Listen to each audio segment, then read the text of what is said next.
During the Second World War, the Soviet Union lost. However, they launched a counterattack called the West Russian War. It was looking successful. They'd captured many major cities. However, the Germans pushed them back in the end, and they were once again defeated by the Germans, and the new order was fully secured. Now, with the result of the West Russian War concluded, there were many breakaway states, many nations with different ideologies and factions. Now in this video, in order to reunite Russia, we're going to have to look into the glory days of early Russia, the Russian Empire with the Tsars. Now, instead of playing as Vietka and reviving a sort of Russian Empire which favors the people, I'm going to do something similar, but with more connections to our old ways under the Russian Empire, playing as Chita and keeping Mikhail II in charge, and instead of letting the army overthrow our nation legitimately. No, Chita isn't a pretty convenient nation to work with. We've only got 3 divisions. However, we've got a pretty interesting focus tree. So, let's begin. Now we've got 2 options to choose from for deciding our budget. And we're obviously going to go down a civilian budget, for as who are the workers that produce the weapons for the army? The civilians. Without civilians, a nation is nothing. So, let's go down the civilian side of the focus tree. Now, going down the civilian side of the focus tree, we're going to have to work with the Empire of Manchuria. Now, how are they going to help us? By sending us aid. However, we'll be in their debt a tad bit. They're also working with our enemies, Amur, to our east. We'll soon deal with them anyways. Why do we choose this path instead of going down the military? Well, we've learned from our mistakes. We've got to treat the Russian people correctly. We've got to also industrialize our empire with the help of the people, obviously, meaning our economy should hopefully boom and thrive, just like the Soviet economy in our timeline. However, unfortunately, one of our best, if not the best, generals has passed away, so we're going to have to change the guard. But will it be any different? And with the completion of the civilian side of the focus tree, our poverty rates have increased along with our stability. And just to wrap up our first focus tree, we'll go down this side, which basically just fortifies our entire nation.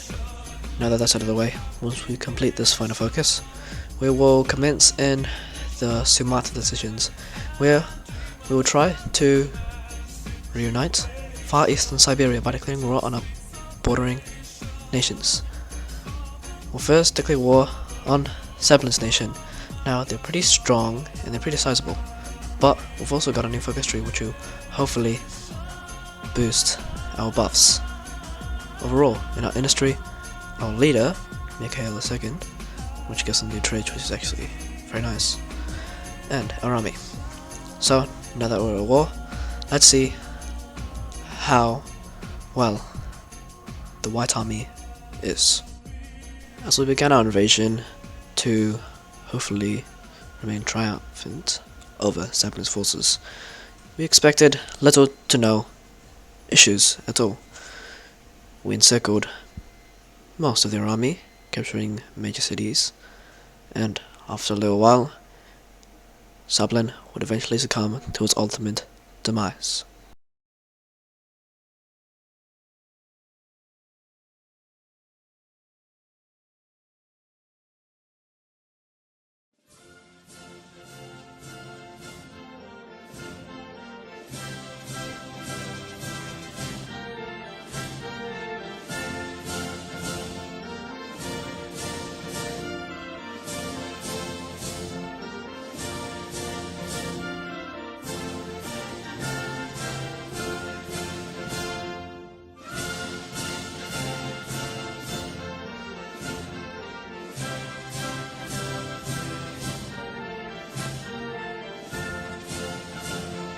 And just like that, Sablin's puny state has been assimilated into Mikhail II's Transbaikal Principality.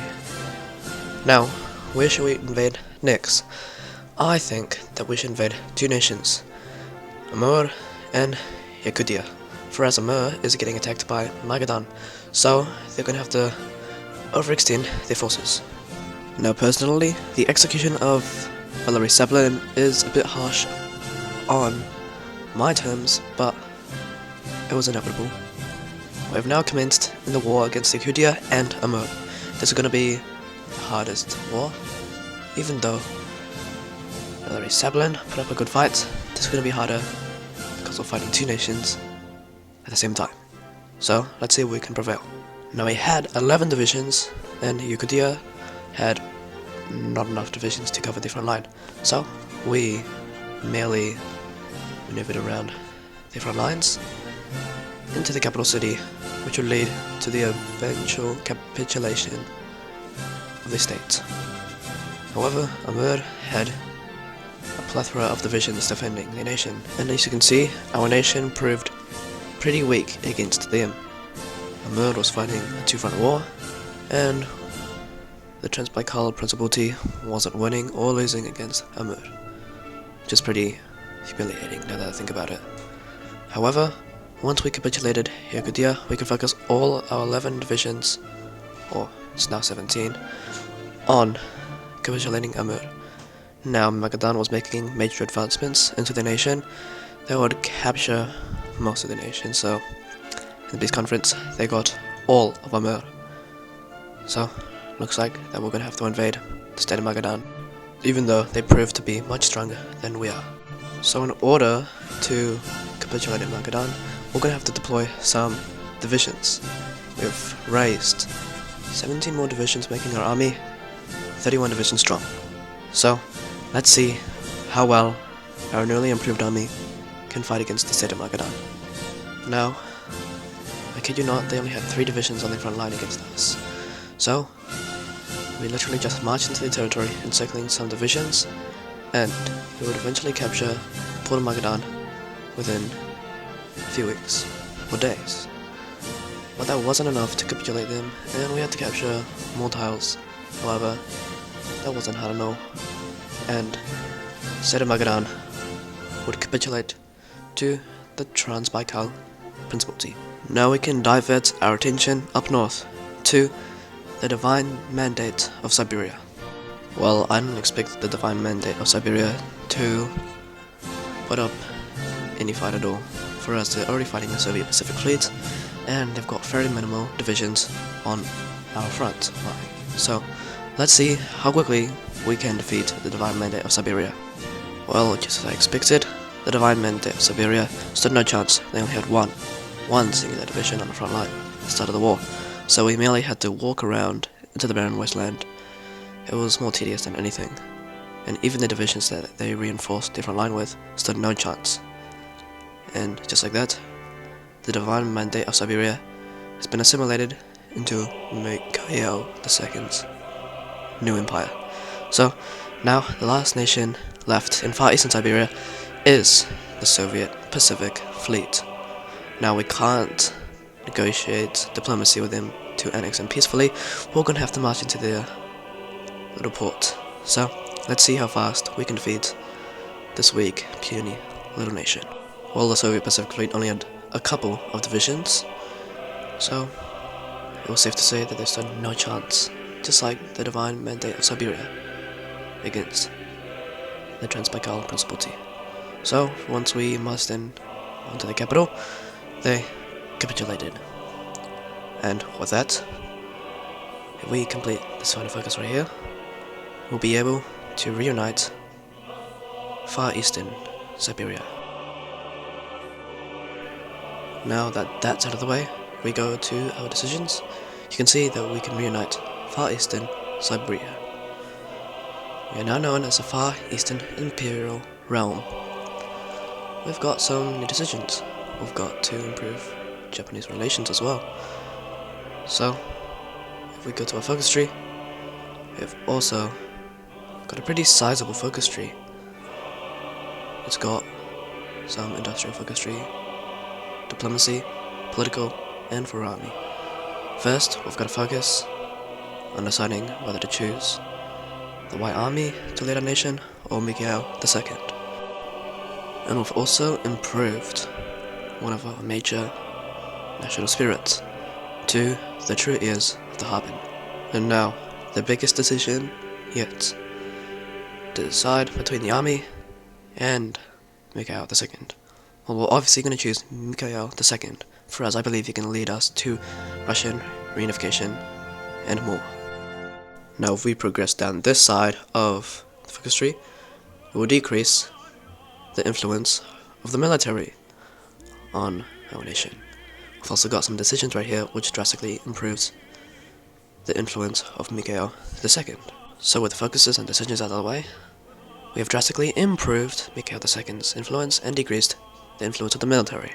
And as we conclude the political side of our new focus tree, it is clear to say that Mikhail II has won this power struggle. And after this decision, we will be able to eliminate any possibility of the White Army revolting against Mikhail II's reign. Now that the political side of the focus tree is out of the way, we can focus on industrializing far eastern Siberia. For as if we want to reunite Russia, we're going to have a strong industry to fund our mighty army. We can focus on improving our nation's infrastructure and our resources, for as far eastern Siberia is rich in resources. We can also improve on actually constructing some factories.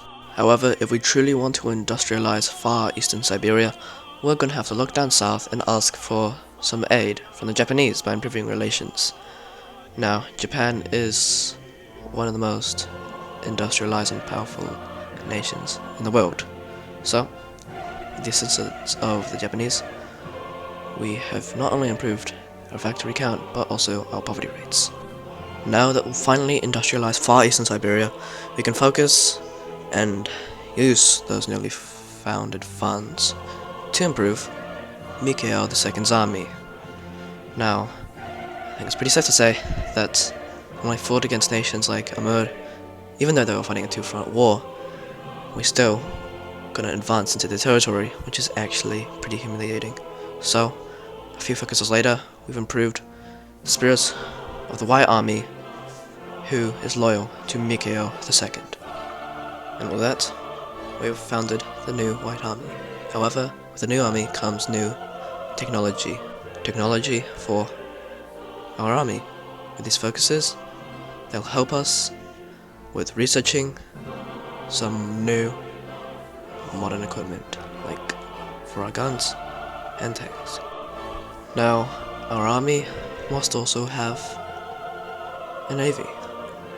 Now, our navy is pretty sizable because we defeated the Soviet Pacific fleets, and with some ports like the Port of Magadan, we've been able to produce some pretty crappy ships. So, it looks like that we're going to have to go under reform. And also, we've got no naval commanders and there's no way to get any. That's another downside. Nonetheless, we'll improve our technology for not only our navy, but also the Imperial Air Force. So, that means the army side of the focus tree has been concluded. We've improved our navy, land divisions, and our air force. Now that that's out of the way, we can move over to diplomacy. Now looking down south to the Japanese again. The Japanese have helped us immensely with stuff like our industry. So it's time to improve nations further by joining the economic faction. Now I know you guys may be wondering, why would we join the Japanese economic sphere? Well, it's just going to be temporary for us. Joining their sphere of influence does make us more legitimate. However, in the long term, this will benefit us because we can later abandon the Japanese and go on our own. However, now the year is 1969 and we've got to prepare for a war against Central Siberia. This is going to be the hardest war of the video yet. So, let's see if all those economic and army reforms will come in handy. Now, the Grand Principality of Central Siberia did put up a good fight, however we vastly outnumbered them with division strength and the size of our army. So, we quickly maneuvered around some of the divisions, encircling many, which is pretty nice if I do say so myself. So, we'll also capture a lot of major cities, which would drastically decrease any chance of them surviving. We captured Kemerovo, and we encircled a whole bunch of their army. Pretty nice if I do say so myself. However, we didn't only want to capitulate them, we want to send a message to the world. Mikhail II is coming for all evil that remains in the world, and we're gonna hopefully liberate the Russian people and possibly defeat the Germans and get our revenge for what they did to us in the Second World War.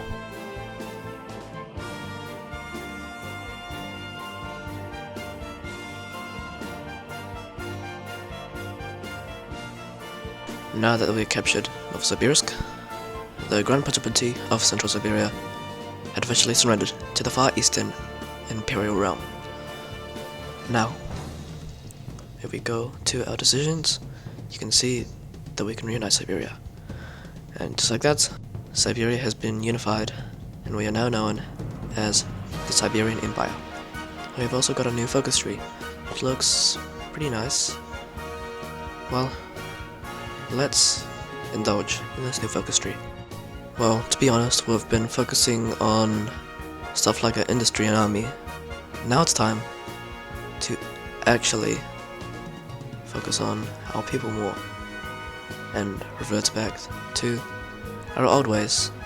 But we can actually take note from what went wrong with the Russian Empire that collapsed to the Bolsheviks. And as you can see, we've already got a new political advisor who's got some pretty juicy buffs. Continuing to venture down our new focus tree, we are going to change some laws. And with this focus right here, redefine our history, we'll gain more support for Mikhail II's new political party. So, we are now a new ideology. So, hopefully, Mikhail II's ideas will be beneficial for all of Mother Russia. Now that the left side of the focus tree is out of the way, we can focus on improving some of our living conditions and just the workers overall. We've got to protect the proletariat and decrease the rates of the bourgeoisie, but not be too attached to the communist ideas of Karl Marx, if you know what I mean. And oh yeah, we're also going to finally detach ourselves from the Japanese economic sphere. So now that we're all alone, but all that we need is the Russian people and Mikhail II to save our nation. This focus tree has changed a lot. So now Mikhail II is now known as a true Russian Tsar. But now it's time for the war which changes everything. The war against the Russian People's Union. This will be the war which, if we remain triumphant, we will be able to reunite all of Mother Russia, or most of it. The rest of Mother Russia is either occupied by the Japanese, some in Central Asia, and by the Germans. However, that's not our main priority yet. Let's see how well we can fight against the Russian People's Union. Those reforms would yet again prove to be absolutely beneficial for our army. We also deployed some new tank divisions which worked extremely well. We encircled some of the army on the front line, meaning we could push into some of the major cities. However, like fighting against the Grand Principality of Central Siberia, I also want to not only capitulate the Russian People's Union, but absolutely humiliate them, sending yet another message. Закрытыми очами спишь под фанерною звездой. Вставай, вставай, однополчане, вставай, вставай, однополчане, вставай, вставай, однополчанин, бери шинель, пошли домой. Что я скажу твоим домашним, как встану я перед вдовой? Неужто клясться днем вчерашним? Неужто клясться днем вчерашним? Неужто клясться днем вчерашним? And finally, after months of war, we have finally capitulated the Russian People's Union, and we are the only contestant left in Mother Russia. Meaning, if you go to our decisions, we can finally reunite the motherland, and we will now be known as the Russian Empire, who is led by none other than Mikhail II. This is truly a glorious day for all of Mother Russia. But no time to celebrate yet.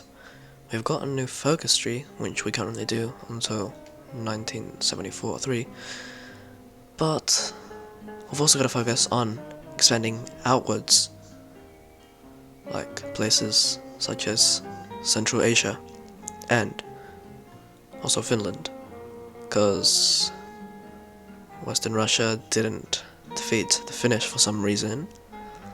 So it looks like that we have got the objective at hand of defeating the Republic of Finland. I'm expecting this to be pretty easy, because, come on, really, do you think that the Finnish can push the Russian Empire all the way back to Far Eastern Siberia? No, I don't think so. So, let's just get this done and over with. Now, the war against the Finnish was relatively easy. All they really did was make some advancements because I had to rush my troops over to the front line. But once we did that, they crumbled. And oh yeah, when I was talking about Central Asia and our influence there, I also allied with Kazakhstan. Темная ночь, только пули свистят по степи, только ветер гудит в проводах, тускло звезды мерцают. В темную ночь ты, любимая, знаю, не спишь, и у детской кроватки тайком ты слезу утираешь. Well, just like that, the Finnish people have been defeated by Russia once more. Well, now we can look to the Far East again. We're going to indulge in negotiations with the Japanese to try and regain Outer Manchuria. But in the meantime, while negotiations are undergoing, we can assist our friends in the Iranian Civil War. And just like that, Iran, or our Iran that we supported, has been victorious in the Iranian Civil War. Nice. Well, negotiations with the Japanese is going extremely pleasant, and my goal is to regain all of Manchuria, or Outer Manchuria, sorry, and the port of Vladivostok, which rightfully belongs to the Russian Empire. Now, would also be the fourth power to gain nuclear weapons. However, the Italians were sure to follow to acquire nuclear weapons as well, so that's pretty nice, even though they're a democratic socialist state. Well, after hard and tedious negotiations with the Japanese, we would emerge victorious, and with the Treaty of Beijing, we would successfully acquire all of our territory that was unjustifiably stolen from the Japanese. Now we've got to just integrate it into the Russian Empire. Now we can finally look back over to Central Asia. We've only allied the Republic of Kazakhstan. Now it's time to actually indulge with the rest of the Central Asian nations. Now, the state of the Turks are already fighting Uzbekistan, Turkmenistan, and I think that's Tajikistan. So, I think it's time to show them who's their daddy.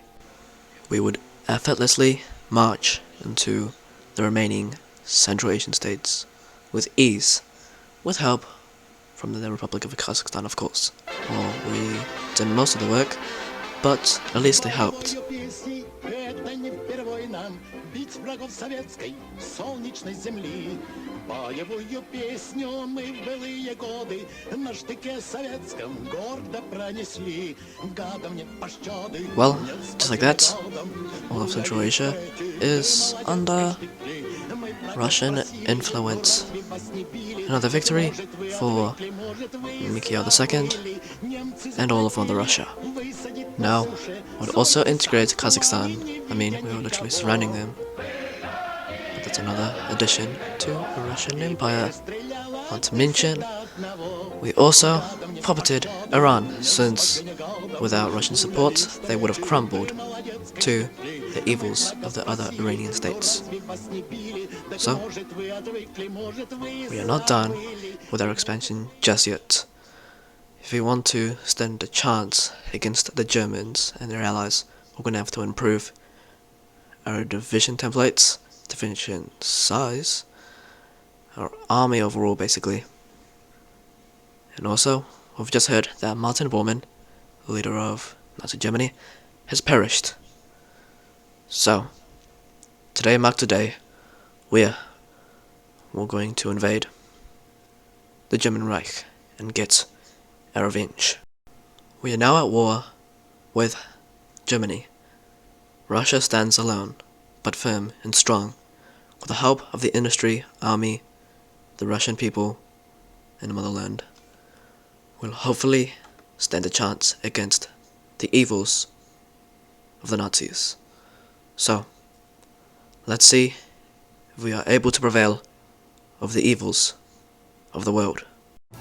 All of our industrial build-up, army reforms, political reforms, came down to the singular moment.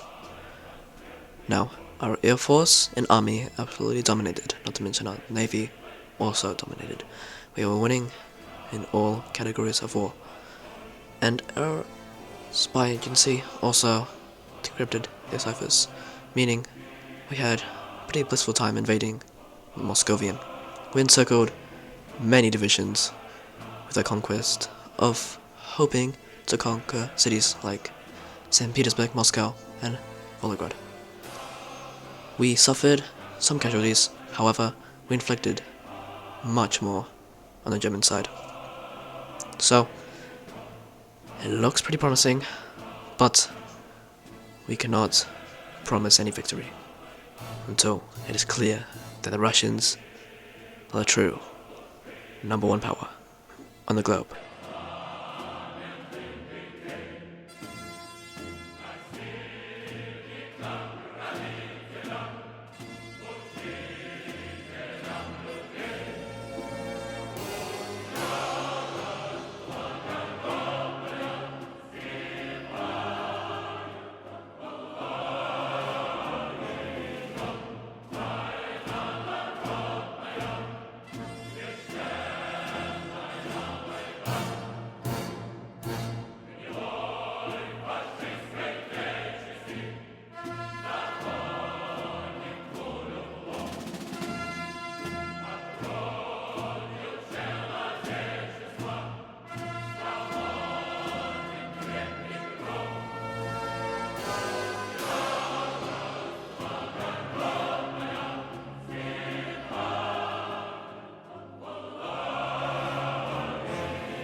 Although we were completely destroying the Germans, I was left with quite the predicament. We could absolutely destroy the Germans and risk full-out nuclear war. However, I could not risk the fate of humanity. The Germans have fully surrendered to us. I'll accept their terms.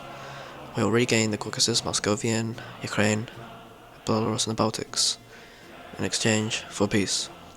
Now this will absolutely cripple the German pride, for as a Russia with no European holdings defeated the strongest nation in the world. So, the peace conference is not too shabby, not the best, but it's not bad at the same time. This was great news for Mother Russia though. Well, we haven't annexed all the territories that we should have owned. We've got a puppet state in St. Petersburg, Belarus, the Baltics, Ukraine. Yeah, so we're gonna have to integrate them into the Russian Empire gradually, whereas German influence still remains there. But I believe that in their hearts, they're loyal to the Russian Empire.